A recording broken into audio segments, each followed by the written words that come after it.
Hey, how's it going everyone? Welcome back to Keeping Fish Simple. So in today's video, we are going to be doing another day in the fish room episode. Now this episode is a little bit more of a sour one, but we started off the day on a positive note, and I got a call from my local pottery place and they'd finished firing up some caves that I'd been making myself. So you can see here, we got them in, and I took them out of the box and I was having a look at them and they looked really good. Now I've got a video on how I make these caves and I'm going to link that up in the top right hand corner, but it's pretty simple to do. And this time when I made the caves, I used a couple of little letters that I used to print like cookies and stuff, and I printed Keeping Fish Simple on the side. Now I didn't do this for any specific reason, I just thought it'd look cool, and it turned out to look pretty cool. So I went ahead and filled up a bucket of water, and what I like to do is when I get these caves in, I like to give them a good wash and just wash out anything that's on the inside that was in the kiln or anything like that, or anything that might cause problems with the fish.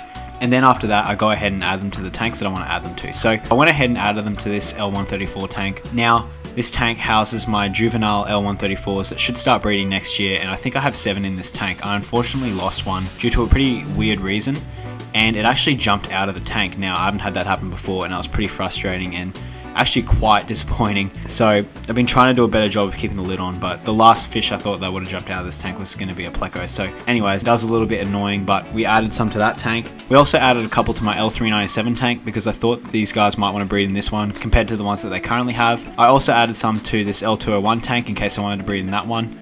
And my bigger L46 zebra colony also got one.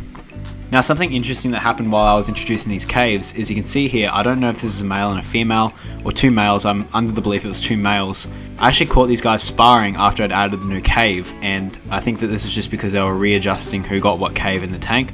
But they're having a spar, and you can see here that they were using their odontes, I think that's what they're called, to actually fight with each other. And I slowed down the clip here so you can kind of see it, but that's actually what they use those odontes for, and it's pretty cool to see it in action. I've never actually seen it before, so that was pretty interesting. But if we go around the tank so you can get a better look at how the caves look, and I really like them. They're really good to use. The fish breed in them quite often. They look pretty good. I think in the future I'm going to make some more and try and make them look a bit more natural and add them to some biotope aquariums and some aquascapes and try and blend them into an aquascape to make it look really natural, but for the most part they look pretty solid. So I was pretty happy to get these caves back and put them into the fish room. So I guess you guys are all probably wondering from the start of the video, what's the bad news? And the bad news is we've lost all of our ram fry and all of our neon tetra fry over the weekend. I was talking about this concept in the previous video, and what in specific I was talking about is just normal life getting in the way of keeping fish, and especially breeding fish. Now, breeding fish requires you to be there 24/7, and sometimes your life just doesn't line up. And this time of the year is actually my birthday, and for a lot of people that don't know, I've just recently turned 21, which makes it even more of an occasion. And just over the weekend, I was celebrating with my friends and family, and I wasn't able to take care of the fish, and unfortunately we lost all of our rams and we lost all of our neon tetras. Now, I think that this is due to a couple of things. Our neon tetras and rams both need a different method of raising these fry up. Even before I left, I think that there was going to be problems, and I don't think these methods are going to work. So more on that in a future video. But the other thing too is obviously that I just wasn't there, and I've actually slowed down a lot of the breeding in the fish room because I'm not going to be around for the next weekend as well. So I went ahead and took down these tanks and I reset them back up empty for when I return next weekend so that I can start up doing some more projects. And it is very frustrating that this has happened, but I mean, this is just part of breeding fish. You have to get used to it, and it's not always going to work out properly, and it's not going to line up with your life. You've got to put yourself first before the fish and make sure you live a normal life. Not all is bad in the fish room. I know I made it sound like it was all bad, but some stuff in the fish room is actually working. We've been raising these little fry up in a hang-on breeder box, and I think this is how I'm going to raise my next batch of rams, because this method worked super well for these guys. I had basically no die-off. I think 1 or 2 of them died off, and I think that was just over the weekend due to the lack of feeding. But since then, we've moved these guys into a little 20-gallon tank that I've been growing some peppermint bristlenose babies in, and these guys are doing fantastic. So you can see they're all swimming around. They've actually turned into little tiny fish, and they haven't put on a lot of size yet. I think they're going to put on a little bit more size now that they're in this tank, but they're doing pretty well. These guys really like to hang around the bottom of the aquarium and in and around ornaments and driftwood and plants and things like that. But yeah, for the most part, they've been doing really well. I've just been feeding them baby brine shrimp, and I'm sure they're eating some of the stuff that I'm feeding the peppermint bristlenose, like some little bits of green bean and stuff like that. But they really do enjoy that baby brine shrimp, so I'm super happy about that. If we come over to the parent tank, you can see here that the male is doing good and the female is also doing good. Now, she's been a little bit elusive in the tank, and I haven't really seen her too much. So I'm wondering if she's on eggs again. I don't think she would be, but I haven't really seen a lot of her, and I've seen the male kind of protecting the area. So hopefully they still are, but I guess we'll have to find out a little bit later. Another thing you guys are probably getting sick of me saying is we've got another peppermint spawn, and I'm not sick of saying it. It's been actually really awesome. I've pretty much had a spawn every single week of this year, and it's just been terrific. But another male peppermint bristlenose is on eggs again, and I thought I'd just quickly take an opportunity to show you guys how my little babies are progressing, and you can see here that they're all doing fantastic. Now, this is my second youngest batch. My youngest batch was a little bit harder to record because they're not as active, so I only decided to record my second youngest batch, but these guys are doing fantastic. They've been eating a ton of algae wafers, zucchini and green beans, and this has been one of my more confident batches of fry. Now, I think that's just because there's hundreds of them in this tank. Obviously, I will have to split them up once I put on a little bit more size to make sure that we don't have any crashes with ammonia, and so that they also don't stunt, and they'll actually grow a little bit quicker if I split them up. But they've been doing really good. They're probably about 2 months away from being able to be sold, but I do have some of them available on my website. If you guys do want to take a look, I've been having so much fun breeding these peppermint bristlenose. I'd highly recommend them to anyone who's bred just normal bristlenose and wants to try something different, because these guys seem to be a little bit more tricky but are a whole lot more rewarding.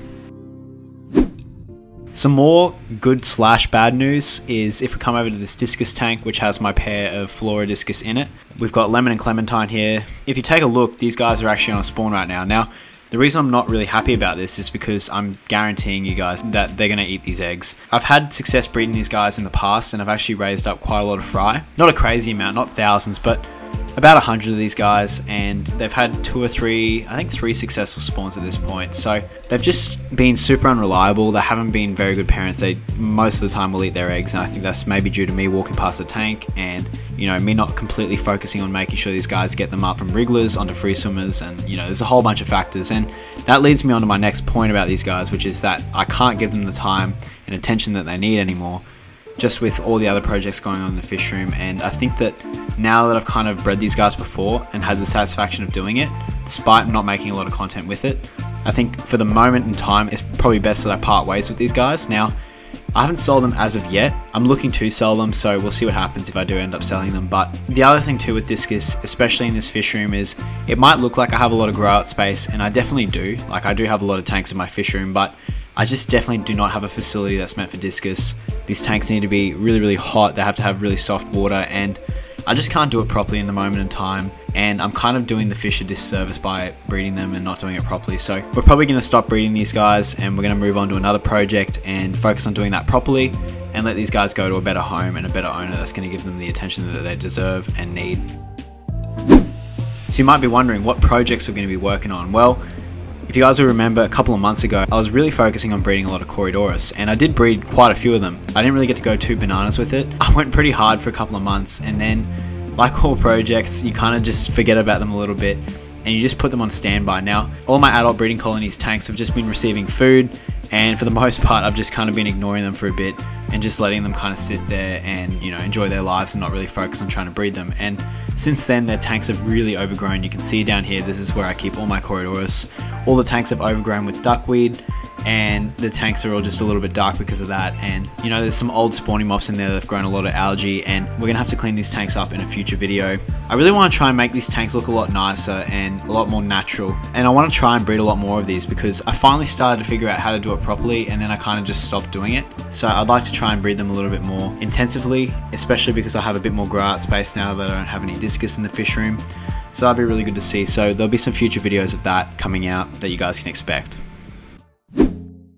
Another project you guys can expect to see more of is the breeding of my rainbowfish. Now, I love to keep my rainbowfish up the top of my pleco tanks, and I use these guys as dither fish. Now, I don't use them in every single pleco tank, but a lot of pleco tanks I do use them in. Now, I keep 3 different types of rainbowfish. I keep the Bozemanis, I keep the dwarf neon praecox, and I also keep the turquoise. Now, I only have 4 turquoise adults at the moment, and that's because the original ones I got weren't in the best condition, and I lost 2 or 3 of them along the way. So I've been left with these 4. Now, I have 1 male and 3 females, so hopefully we can get these guys to breed, but I do have a lot of their little babies that are growing out, so if I do end up losing another one, which fingers crossed I don't, I still do have backups that I will be able to breed in a couple months time. But I do want to try and breed more of these beautiful, magnificent fish. They're absolutely stunning, they look fantastic, and they'd be perfect for growing out my 4-foot grow out tanks. And I think that these guys, along with the Corys down the bottom, would be a great match to grow out in the fish room, and it's something that I could reasonably achieve and breed intensively, so that'll be really cool to see.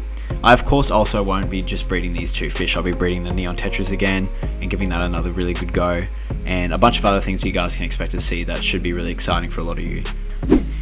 And I guess a fun way to wrap the vlog up is a lot of people might be wondering what happened to the houseplants that I bought in the last episode, and they're all doing really good. They haven't really grown that much, which can be expected, but they're all looking really healthy. Our Pothos Marble Queen is doing fantastic. She's actually sent out quite a lot of growth. I'm really keen to see how she looks when she starts growing into the tank. I guess that's everything that's been going on in the fish room lately, so thank you so much for watching this video, guys. I really do appreciate it, and I'll see you guys in the next one.